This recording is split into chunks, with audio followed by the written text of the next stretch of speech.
Halo, perkenalkan nama aku Fatma Azhara Aulia dengan 3 digit NIM terakhir 009 dari kelas 4A Fakultas Kesehatan Masyarakat Universitas Diponegoro. Di video kali ini, aku bakal menjelaskan mengenai upaya pencegahan atau mitigasi bencana tanah longsor. Yuk simak videonya sampai akhir. Check it out! Secara geografis, Indonesia merupakan negara yang memiliki gejolak cuaca dan fluktuasi iklim yang dinamis. Hal ini menyebabkan Indonesia menjadi negara yang rawan akan bencana. Salah satunya merupakan bencana tanah longsor.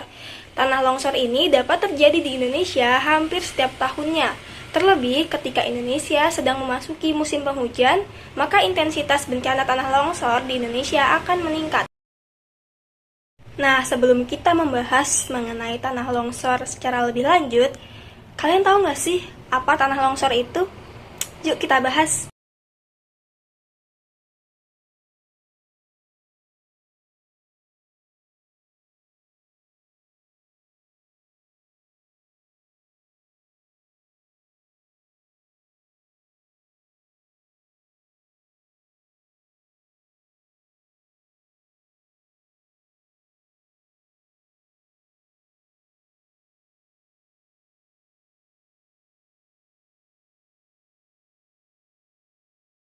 Nah, kan kita sudah tahu nih apa itu bencana tanah longsor. Selanjutnya, faktor apa saja sih yang dapat menjadi penyebab terjadinya bencana tanah longsor?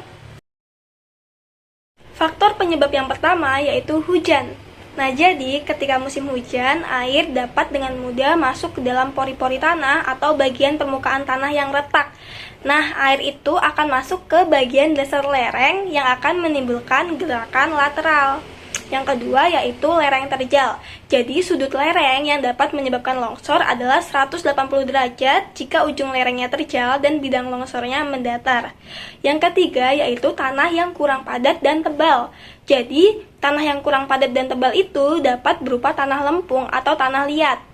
Nah, yang keempat yaitu batuan yang kurang kuat, seperti batuan endapan gunung berapi, dan sedimen yang berukuran seperti pasir, serta campuran dari kerikil, pasir, dan lempung. Nah, yang kelima yaitu jenis tata lahan. Jadi, longsor ini banyak terjadi di wilayah persawahan, perladangan, dan juga genangan air di lereng yang terjal. Faktor penyebab yang keenam yaitu getaran yang dapat diakibatkan oleh misalnya gempa bumi, ledakan, getaran mesin, atau getaran kendaraan yang lewat. Nah, faktor penyebab yang ketujuh merupakan susut muka air danau atau bendungan. Yang ke-8 adanya beban tambahan seperti beban bangunan pada lereng. Nah, yang ke-9 merupakan pengikisan atau erosi. Yang ke-10 adanya material timbunan pada tebing. Selanjutnya, adanya longsoran lama, adanya penggundulan hutan, dan juga pada daerah pembuangan sampah. Kita akan membahas mengenai dampak bencana tanah longsor baik pada bidang kesehatan, bidang sosial, maupun bidang lingkungan.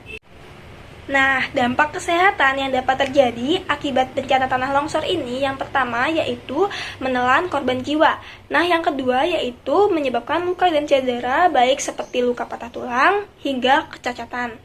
Nah, yang ketiga yaitu adanya gangguan kesehatan yang dapat terjadi dari sumber air yang tercemar oleh logam berat yang terbawa oleh tanah longsor. Yang keempat yaitu potensi terjadinya penyakit di lingkungan pengungsian seperti ispa dan diare. Dan yang terakhir yaitu adanya trauma psikologis pada korban bencana. Nah, untuk dampak sosial yang dapat terjadi, yang pertama yaitu bisa terjadi kerusakan infrastruktur publik seperti jalan, jembatan, dan sebagainya. Yang kedua, dapat terjadi kerusakan gedung-gedung bangunan seperti gedung perkantoran, gedung perumahan atau rumah penduduk, dan juga sarana peribadatan. Dan yang terakhir, dapat menghambat proses aktivitas manusia dan tentunya menyebabkan kerugian. Sementara untuk dampak lingkungan yang dapat disebabkan oleh tanah longsor, yang pertama yaitu yang pasti terjadi kerusakan lahan. Nah, yang kedua, hilangnya vegetasi penutup lahan, lalu terganggunya keseimbangan ekosistem, dan lahan menjadi kritis, jadi menyebabkan cadangan air di bawah tanah itu menipis.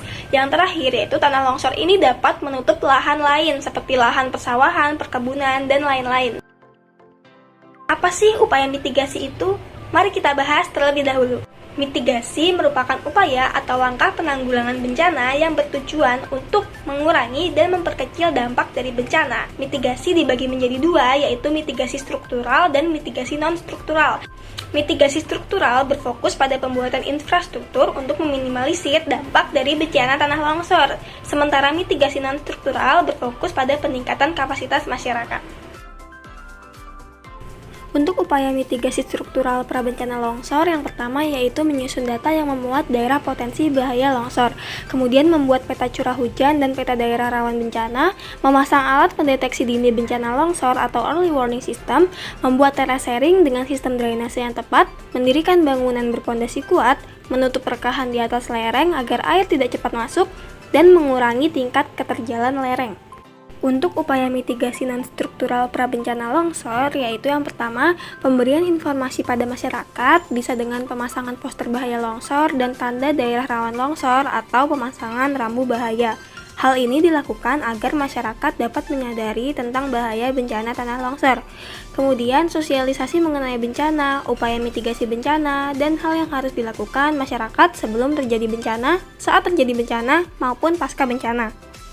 Yang ketiga yaitu pelatihan dan simulasi bencana agar masyarakat dapat memahami apa yang harus dilakukan saat terjadi bencana longsor. Mitigasi saat terjadi bencana longsor antara lain jangan panik dan tetap tenang agar dapat bertindak dengan tepat. Kemudian segera tinggalkan rumah dan berlindunglah ke tempat yang aman, serta jangan mendekati daerah longsor karena longsor susulan masih dapat terjadi. Kemudian, bila memungkinkan, bantu keluarga dan orang lain yang mengalami situasi sulit akibat longsor. Selanjutnya, hubungi petugas di lingkungan tempat tinggal.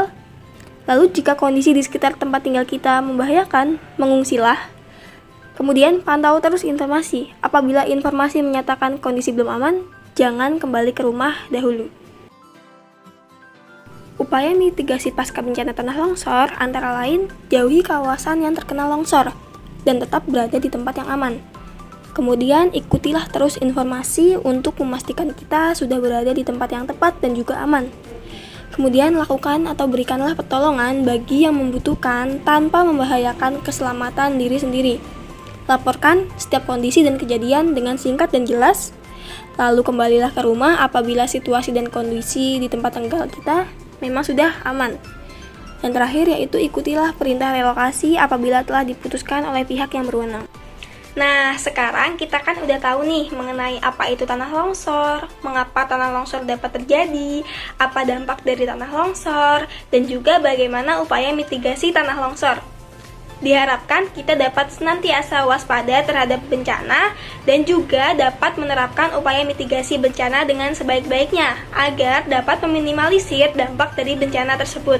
Sekian yang dapat aku sampaikan. Terima kasih dan sampai jumpa. Dadah!